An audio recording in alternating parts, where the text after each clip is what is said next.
오늘은 요한복음 21장의 말씀을 갖고 돌아갈 수 없음을 아는 신앙, 돌아갈 수 없음을 아는 신앙 이런 제목으로 함께 하나님 말씀 나누도록 하겠습니다. 오늘 본문은 요한복음의 마지막 구절입니다. 여러분 성경 중에서 어느 말씀을 제일 좋아하세요?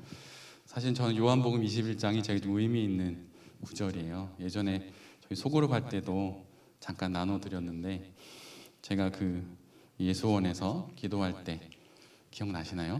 예수원에서 기도할 때 그때 주님께서 저에게 물으셨던 대답이 21장에 있기 때문에 질문이 저에게 있기 때문입니다. 그래서 요한복음 21장을 대할 때마다 이제 새로운 마음을 갖게 되는데 오늘 요한복음 21장 마지막 요한복음의 마지막 장엔 1절 말씀처럼 일종의 경위서입니다. 무슨 사건이 일어나면 그 사건에 대한 언제 일어나고 누가 어디서 어떤 일들이 일어났는지 그 과정을 잘 기록해 놓는 게 경위서인데 오늘 1절에 정확히 기록되어 있는 그 단어처럼 예수님께서 제자들에게 어떻게 다시 나타나셨는지를 잘 적어 놓은 경위서가 바로 오늘 본문입니다. 그래서 오늘 본문은 이 모든 일이 일어난 때와 장소를 기록하는 것으로 시작이 돼요. 오늘 본문의 첫 구절은 이렇게 시작되지요. 그 뒤에 이렇게 시작됩니다. 여기서 그 뒤에란 십자가에 달려 돌아가셨던 예수님께서 부활하신 그 다음, 그래서 부활하신 예수님이 제자들을 두 번이나 만나 주신 그 다음의 일이라고 하는 거예요. 한 번은 제자들 전체를 만나 주셨고 두 번째는 그 자리에 없던 도마를 위해서 다시 한번 나타나서 모든 제자들을 만나 주시죠. 그리고 이번이 제자들을 만나기 위해 세 번째로 나타나시는 거예요. 그리고 이 경위서가 밝히는 두 번째 내용은 그 장소입니다. 앞선 두 번의 만남의 장소는 좀 은밀한 마가의 다락방이었지만 이번에 세 번째 만남은 디베랴 바다에서 일어나는 일들이에요. 사실 디베랴 바다라고 기록해 놓고 있지만 이는 우리 모두가 잘 알고 있는 갈릴리 호숫가를 말합니다. 또 다른 말로는 게네사렛 호숫가, 다 같은 지역을 말하는 건데 이름이 특별히 디베랴라고 바뀐 이유는 헤롯 안티파스가 주 25년경에 갈릴리 서안 쪽에 새로운 도시를 세웁니다. 그리고 그 당시 황제였던 티베리우스를 위해서 그 도시의 이름을 디베랴라고 불러요. 그러면서 새롭게 생긴 그 도시의 이름을 따라서 자연스럽게 갈릴리 호수는 디베랴 바닷가로 이름이 바뀌어서 불리게 되는 것이죠.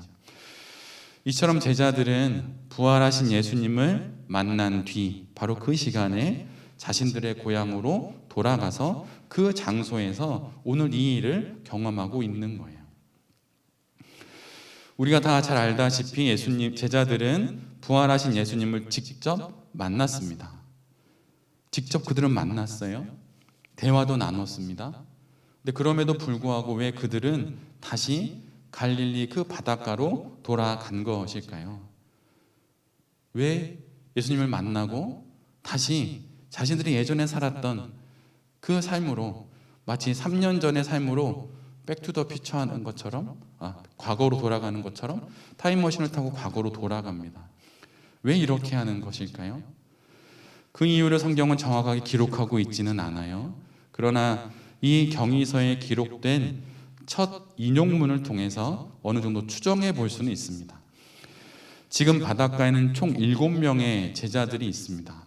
7이라고 하는 건 성경에서 완전한 것을 의미하지요. 근데 7명의 제자들이 있고 그 중에는 도마도 있고 베드로도 있어요. 근데 늘 그렇듯 베드로가 가장 먼저 이렇게 제자들에게 이야기를 합니다. 나는 고기를 잡으러 가겠소. 늘 그렇듯 마음속에 있었던 말을 제일 먼저 꺼내는 건 베드로이지요. 그런데 사실 이 베드로가 내뱉었던 이 말은 모든 이들이 정말 하고 싶었던 말이에요. 그래서 다른 제자들은 이 말에 동조하면서 이렇게 대답합니다. 우리도 함께 가겠소. 비록 제자들 모두는 부활의 주님을 만났지만 부활하신 예수님과의 만남 이후 어디서부터 다시 시작해야 할지 무엇을 해야 할지 알지 못했습니다. 그래서 마치 연어가 바다에서 다시 강물을 거슬러서 원래 자신이 태어났던 강으로 회귀하듯이 그렇게 지금 갈릴리로 돌아온 것이에요. 그리고 그곳에서 늘 해왔던 그 일, 고기잡이를 하기로 한 것이죠. 제 아무리 부활의 예수님을 직접 그것도 2번이나 그것도 일주일 사이에 만나더라도 이런 모습이 될 수 있는 것입니다. 지금 제자들은 부활의 예수님을 만난 이후 삶의 목표를 어디에 두어야 할지를 몰랐어요. 그래서 삶의 목표가 없었습니다. 그래서 3년 전 자신들이 버리고 떠난 그 배에 다시 오른 것이에요. 이런 말이 있습니다. 왜 사는지를 아는 사람은 어떻게든 살아간다. 이런 말이 있어요. 자신이 왜 사는지 삶의 목표가 뚜렷한 사람은 그 목표 때문에 어떻게든 구르며 살든 상처 입으며 살든 어떻게든 살아간다는 거예요. 왜 사는지를 알고 있으니 그 삶의 목표를 위해 방법을 찾고 그 목표를 향해 길을 찾고 어떤 사연과 사건을 만나든 다시 또다시 그 목표를 향해 나아간다고 하는 것입니다. 반대로 왜 사는지를 모르면 이렇게 오늘 본문의 제자들처럼 습관을 따라 예전의 삶으로 3년을 거슬러서 다시 갈릴리로 돌아오게 되는 거예요. 익숙했던 것을 쫓아 다시 그곳에 돌아와 삶을 살아갑니다. 심지어 부활하신 예수 그리스도를 다시 만나도 말이죠. 우리 모두는 성도로 우리의 인생을 살아갑니다. 그러면 성도의 인생의 목표가 무엇입니까?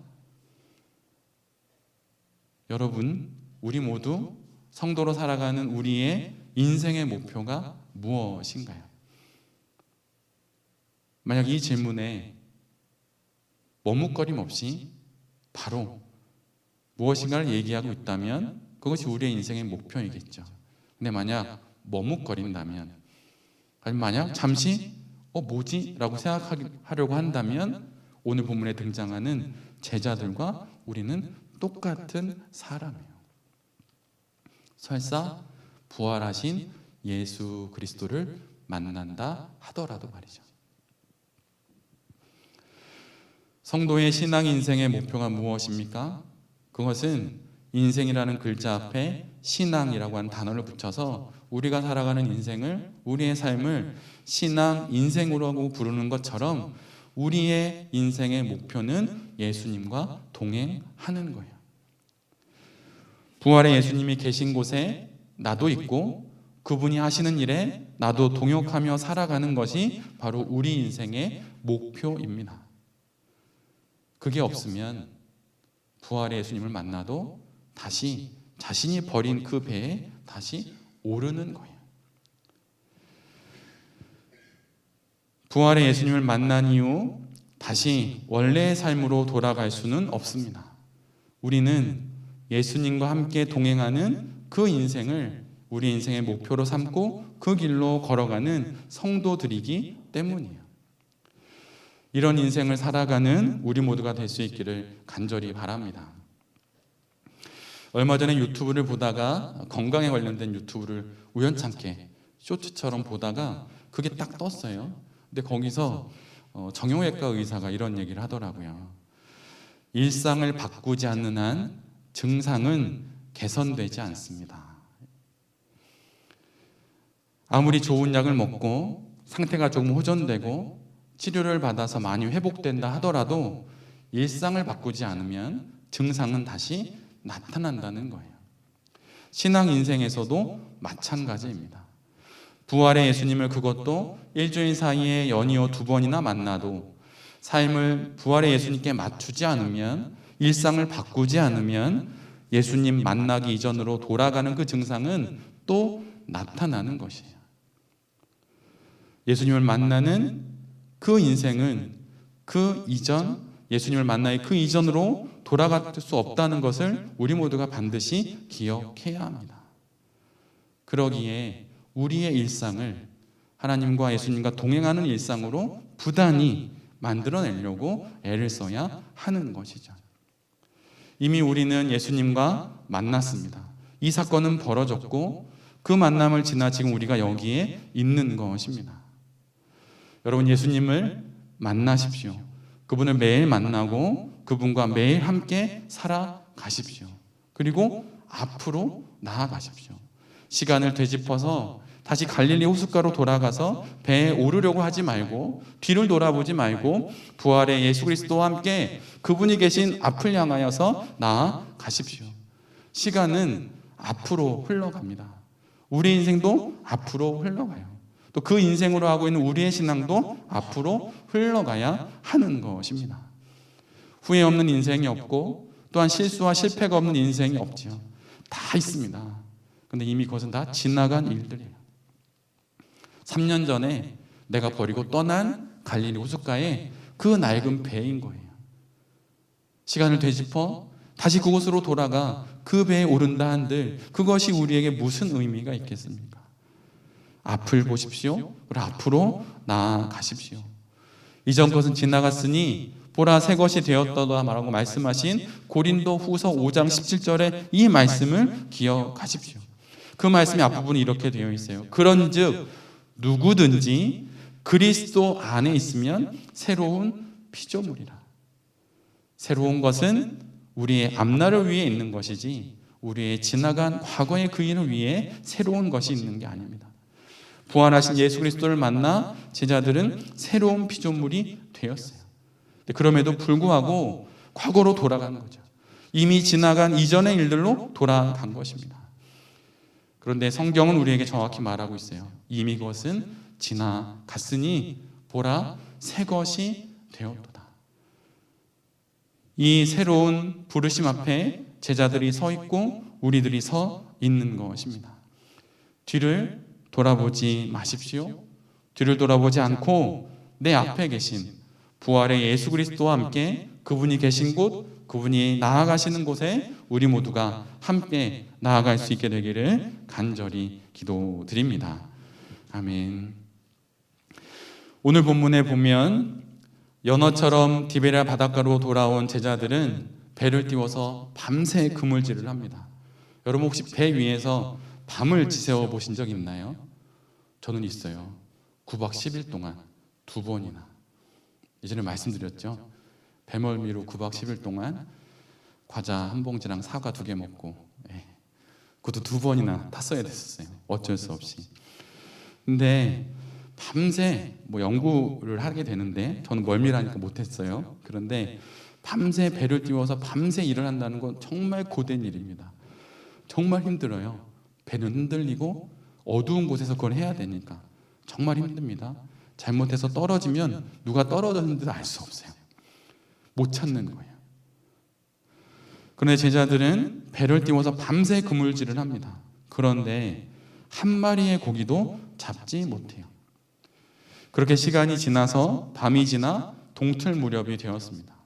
그때 바닷가에서 제자들을 향해서 무엇인가 소리가 들려와요. 제자들과 그 소리의 주인공이신 예수님과의 거리는 약 100m 정도 떨어져 있습니다. 어두운 새벽, 누군지 알아볼 수 없는 상황이죠. 근데 그때 그 바닷가에서 우리는 예수님을 알고 있지만 제자들은 예수님인지 모르는 이런 소리가 들려와요. 얘들아, 무얼 좀 잡았느냐? 100m나 떨어져 있으니 엄청 크게 소리를 질렀을 것입니다. 그러자 제자들은 그분이 예수님이신 것을 알지 못한 채 바닷가에서 들려오는 소리에 이렇게 대답합니다. 못 잡았습니다. 아무것도 못 잡았습니다. 그런데 지금 이 대화는 어른들 사이의 대화입니다. 제자들은 갈릴리 바다에서 태어나고 자란 그래서 어른이 된 사람들이죠. 고기잡이에 관해서라면 둘째가라면 서러울 사람들입니다. 말 그대로 디베랴 바닷가에서 고기잡이로 잔뼈가 굵은 사람들이죠. 그런데 예수님은 그들을 향하여서 이렇게 부릅니다. 얘들아, 얘들아 이렇게 불러요. 여기서 애들아 라고 부른 그 원어는 헬라어로는 파이디온이에요. 여러분 파이디온 성교회 아시죠? 어린이들을 위한 이렇게 성경 교재 같은 거 만드는 데잖아요. 바로 거기에서 그 이름을 따온 것입니다. 미성숙한 정말 어린 아이들을 파이디온이라고 부르는데 예수님께서 지금 건장한 그 제자들을 향해 얘들아, 어린아이들아 이렇게 부르는 거예요.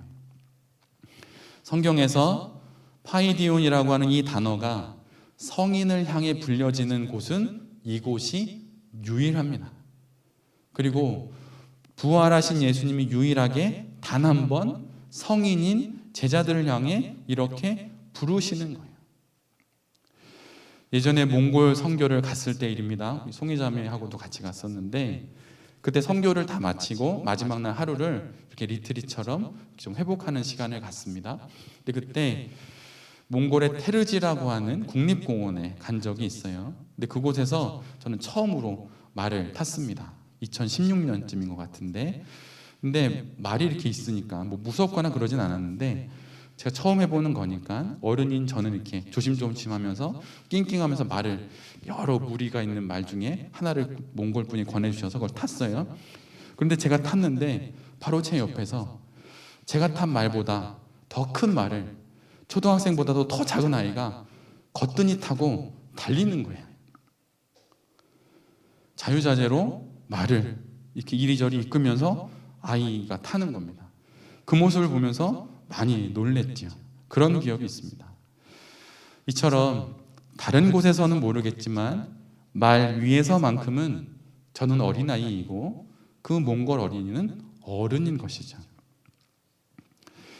제자들에게 바다는 이 몽골 아이의 말과도 같은 곳이에요. 그런데 그곳에서 제자들은 아이라고 불려집니다. 왜 예수님은 그렇게 부른 것일까요? 이는 부활하신 예수님을 떠나 삶의 원점으로 돌아가는 인생은 바로 이런 파이디온 어린아이와 같은 삶이기 때문이에요. 예수님을 떠나 제 아무리 어른처럼 건장한 청년처럼 장년처럼 능숙한 어떤 여인처럼 살아간다 하더라도 그 모든 것들은 바로 파이디온과 같은 삶일 뿐입니다. 제 아무리 나의 모든 인생을 투자해서 많은 돈을 벌고 권력을 갖고 학벌이 높고 명예가 있고 외모가 출중하고 이 땅의 사람들이 주목하는 그 모든 것이 있다고 하여도 부활하신 예수 그리스도, 구원자요 메시아이신 예수 그리스도가 그의 곁에 없으면 그는 어린아이에 지나지 않습니다. 철부지 아이일 뿐이에요. 파이디온일 뿐입니다. 그들이 가장 능숙할 수 있는 장소인 바닷가에서도 예수님을 알지 못하는 인생은 애들과 같은 미숙한 인생이에요. 설교하는 것이 저의 직업이니 저 역시 마찬가지입니다. 아무리 능숙난하게 일주일에 9편의 설교를 한다 하더라도 부활의 예수님을 알지 못하면 저는 파이디온에 지나지 않은 목사인 거예요. 예수님을 떠난 인생, 예수님을 알지 못하는 인생이 바로 어린아이와 같은 인생입니다. 그러나 예수님을 정말 참되게 아는 인생은 성숙한 어른의 인생이에요. 성도는 성숙으로 부름받은 사람들입니다.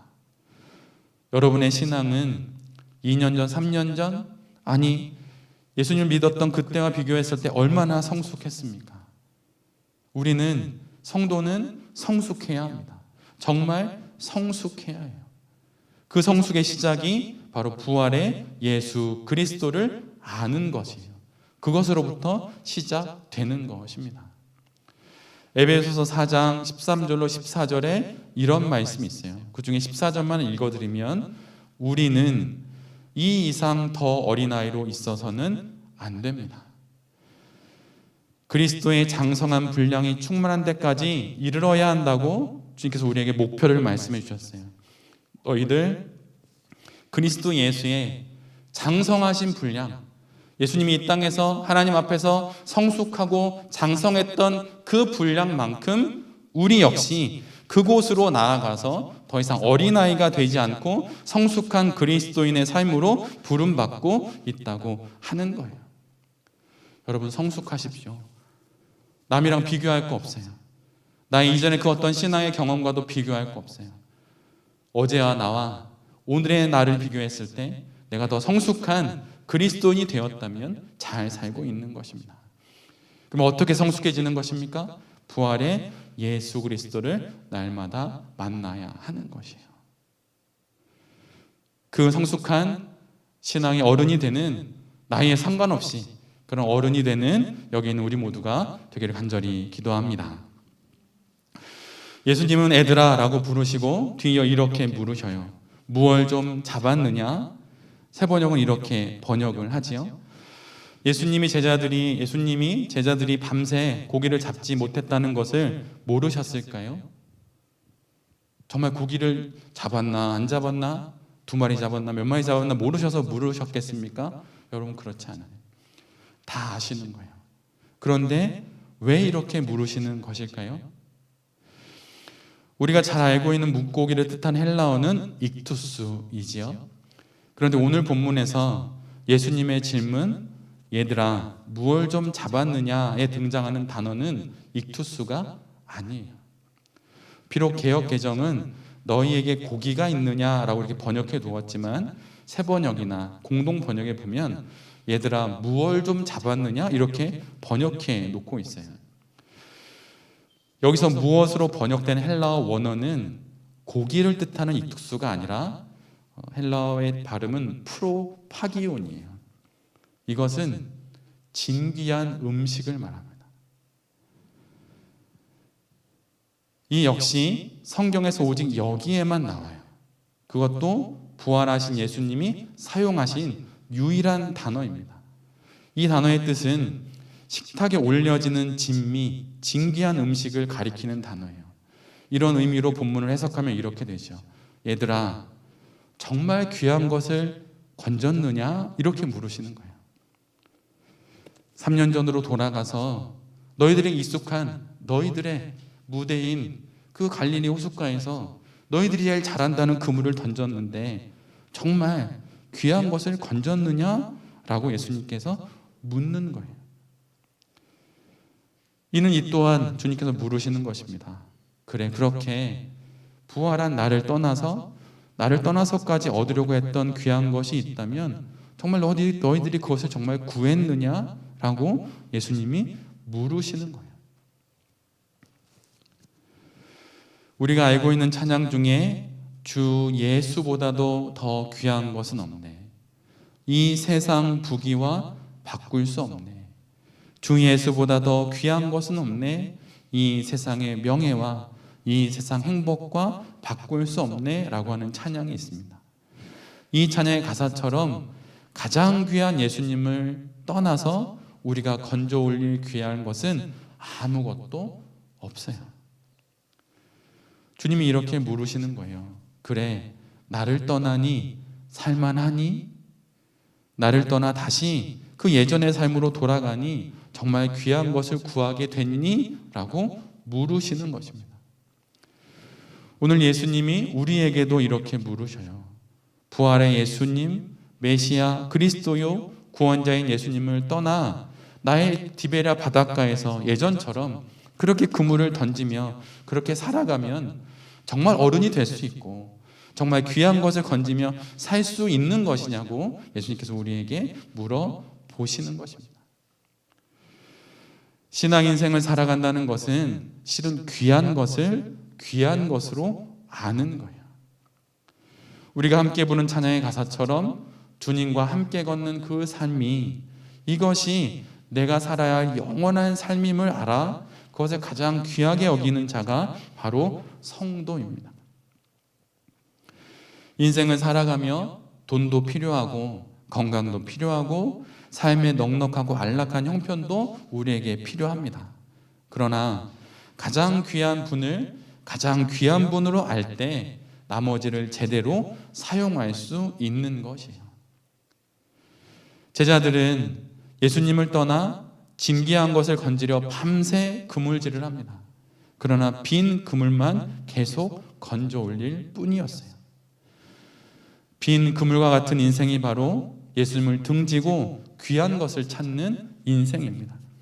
밤을 지새워 시간을 아껴서 월요일부터 주일까지 쉬지 않고 일하고 하루에 4시간만 자고 친구들하고 놀지도 않고 밤새 일하고 돈을 벌고, 정말 그러면 우리가 예수님을 등지고 정말 귀한 것을 얻을 수 있는 것입니까? 밤을 지새워 잠을 줄여가며 그물질을 해도 결국 빈손이 되는 것이 바로 예수님을 등지고 사는 바로 그 인생입니다. 예수님을 등지고 1,000억을 벌고 예수님을 등지고 대통령이 되고 예수님을 모르고 박사가 되는 모든 것은 빈 그물질을 계속하는 것에 지나지 않아요. 정말 쓸데없는 것입니다. 쓸모없는 것이에요. 영원하신 하나님 앞에 서는 그날에 이 땅에서 귀한 줄 알고 모으고 또 모았던 그 모든 것들이 지푸라기가 되는 것을 우리 모두가 보게 될 것입니다. 지난 세월에 그 모든 것을 아끼고 했던 수고가 빈 그물질에 지나지 않음을 우리 모두가 알게 될 것이에요. 참으로 귀한 것을 건져 올리십시오. 참으로 귀한 분이신 예수 그리스도를 영원에 멈추지 않는 그물질 가운데 만나십시오. 이것이 영원한 삶입니다. 하나님과 그 아들 예수 그리스도를 아는 삶이 바로 가장 귀한 삶이에요. 자녀들에게 무엇을 물려주시겠습니까? 우리가 물려줄 가장 귀한 유산이 무엇입니까? 그것은 참 하나님과 그 아들 예수 그리스도를 아는 그 영원한 삶이에요. 우리가 부모님에게 줄 수 있는 게 무엇입니까? 바로 이것이에요. 이 가장 귀하고도 귀한 이 유산을 자녀들에게, 이 귀한 선물을 부모님에게, 또 내 주변에 있는 형제들에게 전해주게 되는 여기 있는 우리 모두가 될 수 있기를 간절히 바랍니다. 오늘 본문의 마지막 뒷부분에 보면 제자들이 아무것도 거둬들이지 못했다고 말하자 예수님께서 이렇게 말씀하십니다. 그물을 배 오른쪽에 던져라. 그리하면 잡을 것이다. 예수님의 직업이 무엇입니까? 목수이죠. 제자들의 직업은 무엇인가요? 어부예요. 목수가 어부에게 그물을 어디에 던지라고 말하는 것은 참으로 우스꽝스러운 일입니다. 그리고 제자들이 밤새 그물질을 하면서 오른쪽에 그물을 던지지 않았을까요? 분명 왼쪽에도 오른쪽에도 배 앞과 뒤에도 다 던졌을 것입니다. 제자들은 밤이 맞도록 수도 없이 그물을 던졌어요. 그런데 예수님은 오른쪽에 던지라고 말합니다. 성경에서 오른쪽은 하나님의 뜻이 있는 곳이에요. 우리의 눈에 보이는 우리의 육체의 오른쪽이 아니라 성경에서 말하는 오른쪽은 하나님의 뜻이 있는 곳입니다. 예수님이 이렇게 말씀하시자 제자들은 예수님의 말씀을 따라 그물을 오른쪽에 던져요. 그런데 그렇게 밤새 그물질을 해도 한 마리도 잡히지 않던 물고기들이 그물을 배 위로 끌어올릴 수도 없을 정도로 잡힙니다. 마치 누군가가 그물 안으로 물고기를 집어넣은 것처럼 그렇게 수없이 올라오던 빈 그물이 물고기로 가득 차요. 여러분 한번 생각해 보십시오. 지금 제자들이 건져 올린 것이 무엇입니까? 물고기인가요? 아니에요. 제자들이 건져 올린 건 하나님의 말씀이에요. 하나님의 말씀, 이 땅에 말씀으로 오신 예수 그리스도, 정말 귀한 것, 정말 귀한 분, 바로 그분을 건져 올린 것입니다. 예수님 없이는 살 수 없는 인생, 바로 그리스도인의 인생을 지금 제자들이 건져 올린 거예요. 말씀을 따라 던진 인생, 부활하신 예수님의 말씀을 따라 살아가는 인생이 바로 이런 인생이라고 하는 것을 예수님께서 제자들에게 보여주시는 것입니다. 부활의 예수님을 만난 이상 다시 원점으로 외형적으로 그렇게 돌아간다 하더라도 우리는 이미 그리스도인의 인생을 시작하게 된 것이에요. 주님의 말씀을 듣고 순종하는 자들, 과거의 실패에 연연하지 않고 지금 들려오는 예수님의 말씀에 순종하는 자들의 인생에 예수님께서 이 진귀한 인생, 그리스도인의 인생을 주님이 건져 올리게 하여 주시는 거예요. 요한복음 15장은 포도나무와 가지에 대한 비유의 말씀입니다. 근데 15장 5절에 이런 말씀이 있어요. 너희는 나를 떠나서는 아무것도 할 수 없다. 이 말의 다른 버전이 무엇입니까? 너희는 나와 함께하면 모든 것을 할 수 있다입니다. 예수님이 어부였던 그들을 제자로 부르셨습니다. 그리고 예수님의 부르심에는 우리가 함께 부른 찬양처럼 결코 실수가 없어요. 우리를 부르신 뜻은 우리의 생각보다 큽니다. 비록 우리가 다시 원점으로 돌아간다 하더라도 그곳에서 예수님은 다시 시작하실 수 있는 분이에요. 측량할 수 없는 가장 좋은 길로, 가장 완전한 길로 다시 우리를 부르시기 위해 우리의 디베라 바닷가, 우리를 부르신 그 갈릴리 바닷가에 오셔서 우리에게 다시 당신의 모습을 드러내어 주시는 것입니다. 가장 좋은 길, 가장 완전한 길로 이끄시는 예수님의 인도하심을 결코 멈추지 않는다는 사실을 기억하면서 예수님, 부활하신 예수님과 함께 우리의 인생을 되돌려서 과거로 돌아가기를 소원하지 말고 돌아갈 수 없는 그 신앙을 내가 갖고 있음을 기억하며 부활의 예수 그리스도와 함께 어른이 되어서 가장 귀한 것을 건져 올리고 말씀을 건져 올려서 이 땅 가운데 참다운 성도로 살아가게 되는 여기 계신 모든 성도님들과 또 이 말씀을 전하는 제 자신이 될 수 있기를 간절히 기도드립니다.